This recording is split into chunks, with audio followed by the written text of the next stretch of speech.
First and foremost, I want to thank my Lord and Savior, Jesus Christ, because without him, nothing would be possible. I want to thank. There are fighters who win fights, and then there are fighters who make you feel like you're watching something special happen in real time. Bruce "Shu Shu" Carrington is quickly becoming one of those fighters. Not because he talks the loudest or builds the biggest hype, but because every time he steps into the ring, you can see something different, something sharp, something calculated, something dangerous. From the very beginning of his career, Carrington has shown that he's not just another prospect trying to make a name. He's a complete fighter. Fast hands, strong timing, and most importantly, a level of control that many fighters take years to develop. Even in his early fights, there was a calmness to him, like he already understood the game at a deeper level than most. And with every fight, that understanding only grew stronger. One of the first clear examples of this came in his fight against Stephen Brown. On paper, it was supposed to be a showcase fight, the kind where a rising fighter gets the chance to display his skills against a more experienced but limited opponent. But what Carrington did that night went beyond just showcasing talent. He made it look easy in a way that felt almost effortless. From the opening round, Carrington controlled everything. He wasn't rushing. He wasn't wasting energy. Every movement had a purpose. He would create space with small, subtle movements, then step in with clean, precise punches. His combinations weren't random. They were placed carefully, targeting openings that he created himself. It wasn't just speed or power, it was intelligence. Brown tried to stay in the fight. He absorbed shots, tried to respond. She tried to find something that could slow Carrington down, but it didn't work. Because Carrington wasn't just throwing punches, he was setting traps. He would frame his opponent, control his positioning, and then strike at the exact moment when the opening appeared. It was controlled aggression, and it made Brown look completely overwhelmed. As the fight went on, the pressure built slowly. Carrington didn't rush the finish. He broke his opponent down piece by piece, round by round, and when the moment finally came, it was decisive. A clean sequence of punches landed, and Brown went down hard. It wasn't just a knockout, it was a statement. A reminder that Carrington wasn't just here to win, he was here to dominate. But one impressive win doesn't define a fighter. What matters is consistency. What matters is growth. And that's exactly what Carrington showed next. In his following fights, including his bout against Naoya Inoue, Carrington demonstrated something even more important than power: adaptability. Every opponent brings a different challenge, and Inoue was no exception. He wasn't an elite fighter, but he was tough enough to test Carrington's patience and composure. Early in the fight, Carrington once again showed his control. He used his reach effectively, mixed his attacks, and kept his opponent guessing. But this time, there were moments where things didn't go perfectly. Inoue landed a few shots. There were exchanges where Carrington had to adjust instead of dominate instantly. And that's where you could see his maturity. Instead of forcing the knockout, Carrington stayed disciplined. He continued to work the body, and he continued to create openings and slowly drained his opponent's energy. It wasn't flashy, it wasn't rushed, it was methodical, and eventually that method paid off. As Inoue began to slow down, Carrington stepped in and finished the fight with precision, landing a clean combination that ended things in impressive fashion. That fight showed something important. Carrington wasn't just a highlight reel fighter, he was a thinking fighter. Then came another step forward, another undefeated opponent, another opportunity to prove that his success wasn't accidental. Facing Brandon Chambers, Carrington entered the ring with the same calm confidence he had shown before. But this fight had a slightly different feel. Chambers came in with a solid record and belief in his own ability. For him, this wasn't just another fight. It was a chance to prove that he belonged at a higher level. But once the fight started, it became clear very quickly that there were levels to this. Carrington immediately began breaking Chambers down, not with reckless aggression, but with controlled pressure. He attacked the body, mixed his punches, and forced Chambers into a defensive shell. Even when Chambers tried to protect himself with a tight guard, Carrington found ways to get through it. He adjusted his angles, changed levels, and continued to land clean shots. What stood out the most was his patience. Instead of rushing for a knockout, Carrington took his time. He studied his opponent. He looked for openings, and when he found them, he capitalized. Eventually, the pressure became too much. Chambers went down, unable to handle the consistent attack. The fight was stopped, and Carrington walked away with another dominant victory. At this point, a pattern was starting to form. Every opponent came in with confidence, and every opponent left with answers they didn't expect. But boxing isn't always about quick finishes. Sometimes the real test comes when things don't go your way instantly, when the knockout doesn't come early, when you have to think, adjust, and fight over a longer period. That's exactly what Carrington faced in his fight against Luis Perozzo. Unlike previous opponents, Perozzo brought experience. He had been in the ring with tough fighters before. He knew how to survive. He knew how to make fights difficult. And physically, he was strong enough to stand his ground. From the start, Carrington was still in control, but this time the fight didn't break open immediately. Perozzo absorbed shots. Once he stayed in the fight, he made Carrington work harder than before. And for the first time in a while, Carrington had to go deeper. Instead of getting frustrated, he adapted. He began focusing more on body shots, slowing Perozzo down. He used his jab more consistently, creating openings instead of forcing them. He showed patience, discipline, and most importantly, composure. Round by round, the difference in skill became more obvious. Even though Perozzo stayed in the fight longer than others, he couldn't match Carrington's precision or intelligence, and eventually the pressure broke him down. Carrington found the right moment, landed a clean combination, and finished the fight. It wasn't just another win. It was proof that Carrington could handle adversity. By now it was clear that Bruce Carrington wasn't just building a record.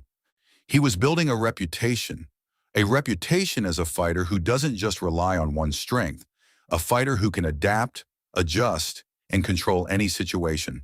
And most importantly, a fighter who is only getting better.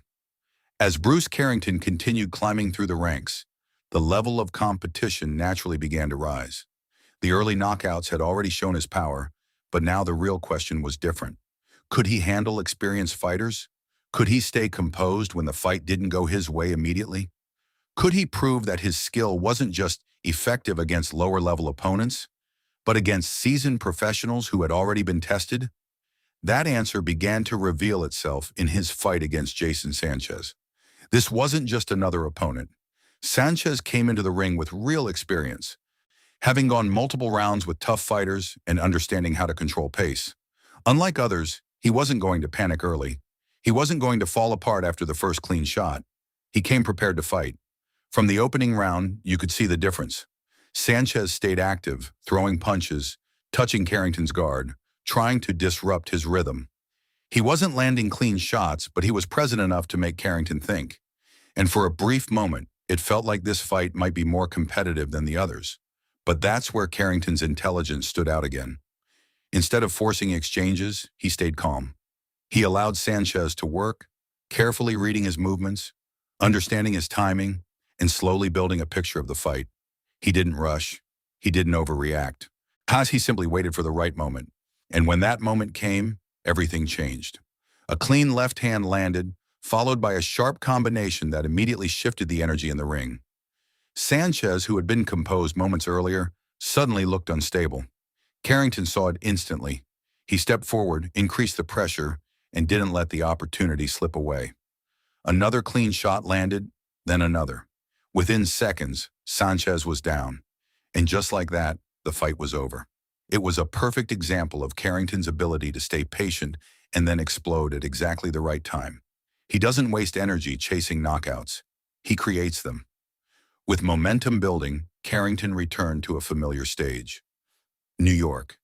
Fighting under the bright lights always brings pressure, but for him, it seemed to bring out something even better. Against Bernard Torres, Carrington delivered one of his most complete performances. Torres was not an easy opponent. He had experience, durability, and enough skill to make things uncomfortable. In the early rounds, he actually found some success, landing shots and forcing Carrington into exchanges. For a moment, it looked like this might turn into a real test, but Carrington adjusted. That's the difference at this level. Good fighters fight, great fighters adapt. He began controlling the distance more effectively, using his jab to manage the pace and positioning. He stopped standing still and started moving with purpose, stepping in and out of range while landing clean shots. His timing improved as the rounds went on, and slowly the fight began to tilt in his favor. Then came the breakthrough. A perfectly timed punch landed, followed by a powerful combination that immediately changed everything. Torres couldn't recover.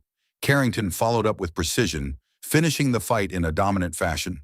The crowd erupted, and once again Carrington proved that when he finds his rhythm, very few fighters can survive it. But perhaps one of his most impressive performances came against Enrique Vivas. This was the kind of fight where experience meets momentum. Vivas had a strong record and had faced tough competition before. On paper, it looked like a fight that could present real challenges. But inside the ring, it told a completely different story.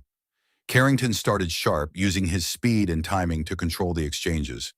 He didn't give Vivas space to settle in. Every time Vivas tried to push forward, Carrington met him with counters. Clean, precise, and perfectly timed. Then came the moment that broke the fight open. A heavy right hand landed clean, followed by an uppercut that dropped Vivas. It happened quickly, but the impact was clear. Vivas got back up, but his balance was gone. His legs were unsteady, and Carrington, as always, recognized it immediately. What followed was a controlled but brutal finish. He didn't rush wildly. He didn't lose control. He simply stepped in and executed.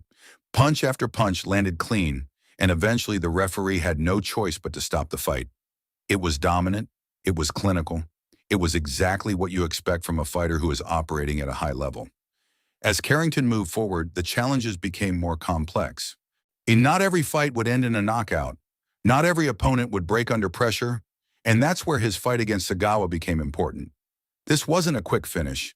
This was a full fight. Sagawa was durable, tough, willing to fight through damage. He didn't go away easily.